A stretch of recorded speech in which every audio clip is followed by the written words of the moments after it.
I'm Paul. I'm an approved mental health professional. I have got a particular interest in the Human Rights Act 1998. It is a piece of law which is quite controversial. However, when it's used correctly and when it's well understood, we can see it's one of the best pieces of law that we have, in my view, in this country. It allows the power of the state to be balanced against the power of the individual. Therefore, as nurses, doctors, the police, any person who works for the state cannot overuse the powers of the laws to infringe people's rights to carry on the daily business of their life or to take away their liberty. Without this law, we tend to find that people will accidentally, usually, do more than they should. Sometimes this is because people are not acting in an honest way, but normally and usually it is because people are trying very hard to help someone, but they do not appreciate the limits of what we can do as representatives of the state.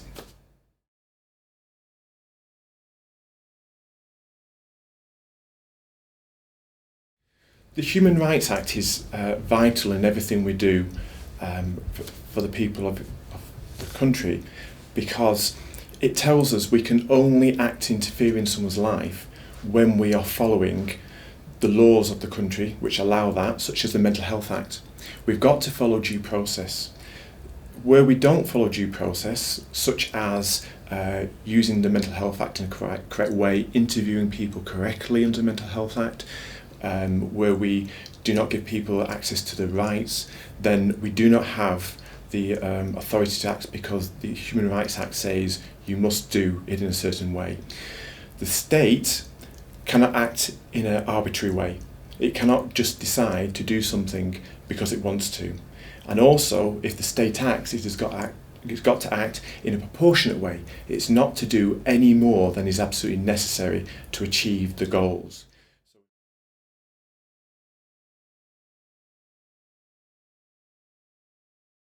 There are a number of articles which are particularly relevant in the work of mental health that we need to remember.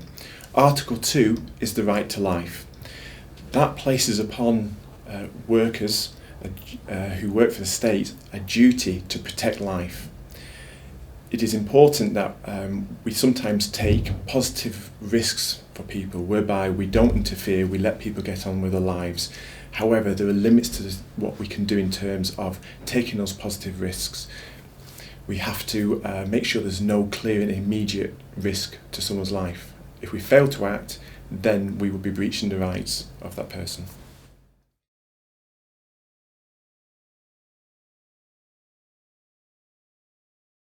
Article 3 is the Prohibition of Torture. It sounds like, in our work, it sounds almost like insulting to say that we need to bear this in mind. However, there is also a key focus on preventing degrading treatment and inhuman treatment. And these thresholds are much easier to cross. And we've seen that in various places where workers have failed to secure the dignity of the patients that they're working with, such as in Winterbourne.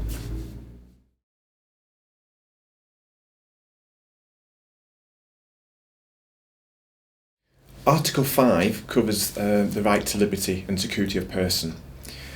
Under the Mental Health Act, we can sometimes assess people to decide whether they need to be in hospital for their own safety or for the safety of others, or even for their health. If we're going to do that, we've got to make sure it's proportionate and that we're not doing more than we have to, and it's got to have very good reasons for it. Anyone who's detained under the Mental Health Act has the right to appeal, and that's under Article 5.4. That makes sure that the state has got to answer for what it's doing and make sure it's justifying itself. It is very important, in my view, that we do make sure that people understand that right to appeal, and therefore we can make sure that we ourselves are doing the right thing.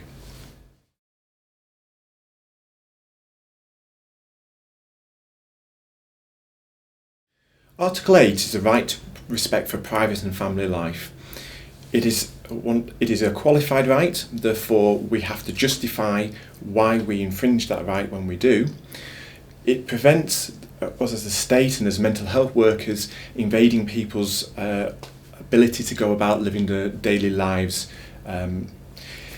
You can see this in terms of workers going round to visit a person where the person wants to be seen, there is no problem. But where a person may feel that they do not want that intrusion in their lives, we need to respect that unless there are very clear and strong reasons whereby we may need to take further actions.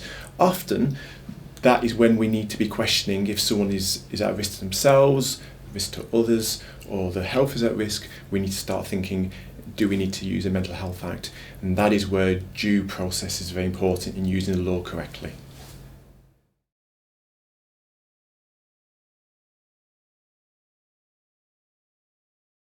Under the Human Rights Act, there are absolute rights and there are qualified rights.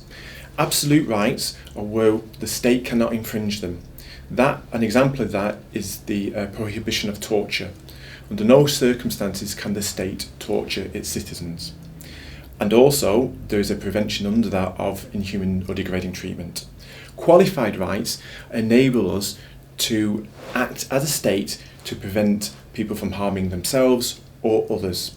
If we didn't have qualified rights, then the state could not act to prevent harm or to arrest its citizens, and clearly that is an important power.